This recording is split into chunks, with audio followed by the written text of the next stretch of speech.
중국은 우리와 자유무역 협정을 타결한 51번째 나라입니다.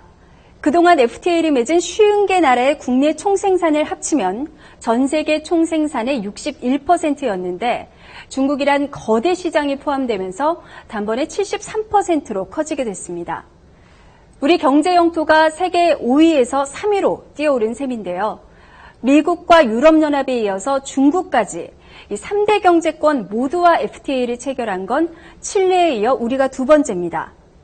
특히 중국과의 FTA 체결에는 30개월이란 긴 시간이 걸려서 미국이나 유럽연합과 비교하면 그만큼 진통이 컸는데요. 주요 산업별로 예상되는 득과 실을 박종훈 기자가 살펴봤습니다. 면세점 가전 매장이 중국인들로 북적입니다.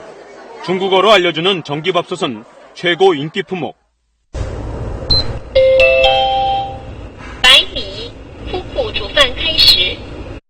하지만 15%에 이르는 중국의 관세는 수출에 큰 장벽이 되었습니다. 이번 한중 FTA로 관세가 철폐되면 중국 수출이 크게 늘 것으로 보입니다. 중소형 제품, 중소기업형 그런 제품에 있어서는 상당히 희소식이 아닌가 하는 생각이 듭니다. 소형 가전과 스포츠 레저용품, 고급 유아용품 등이 관세가 낮아지거나 없어져 중국 내수 시장에 보다 쉽게 도전할 수 있게 됩니다. 또 석유화학과 항공 분야도 관세 인하 수혜 업종으로 꼽히고 있습니다. 한중 FTA 타결 소식에 농민단체들은 즉각 반발했습니다. 가장 우려했던 쌀과 쇠고기, 과일 등 주요 농수축산물은 FTA 대상에서 빠졌지만 주요 곡물과 사료 시장은 개방되기 때문입니다. 특히 밀의 경우 5년 내 관세가 철폐돼 국내 자급 정책에 차질을 빚을 수 있습니다. 종자용 옥수수도 관세가 10년 안에 328%에서 130%로 낮아지고 사료도 20년 안에 관세가 철폐돼 농업 분야는 시간이 갈수록 피해가 커질 것으로 우려됩니다. 곡물 시장, 사료 시장을 우리 스스로 자급할 수 있는 그런 기회마저도 스스로 없애버렸다. 이에 따라 정부는 농가소득 안정을 위해 밭 직불제를 확대하고 수입보장 보험을 도입하는 등 대책 마련에 나섰습니다. 대형마트나 할인점에 가면 식료품부터 생활용품까지 메이드 인 차이나를 아주 쉽게 찾을 수가 있죠.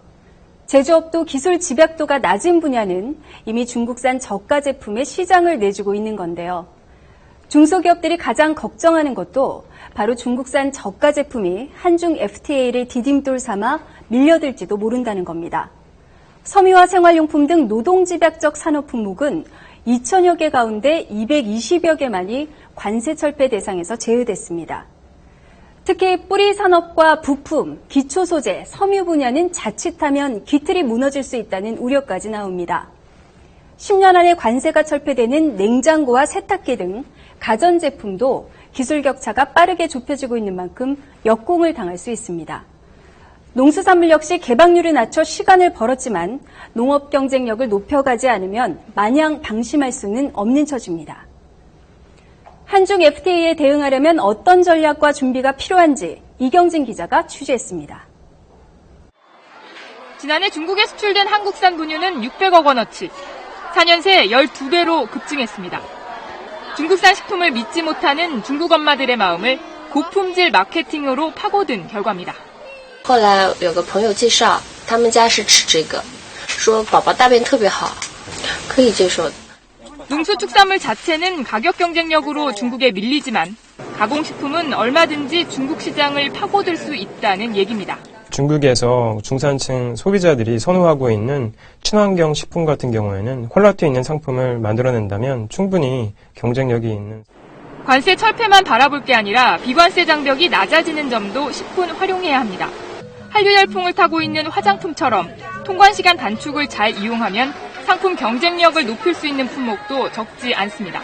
유행이나 아니면 조기 출시가 굉장히 중요한 물품 중에 하나입니다. 빨라진다면 우리나라 제품이 보다 시장에 빨리 진출을 하기 때문에 도움이 될 거라고 생각합니다. 중국과의 FTA를 기회로 활용하려면 현지 시장에 대한 철저한 분석을 통해 제품의 부가가치를 높이는 전략 마련이 시급합니다. KBS 뉴스 이경진입니다.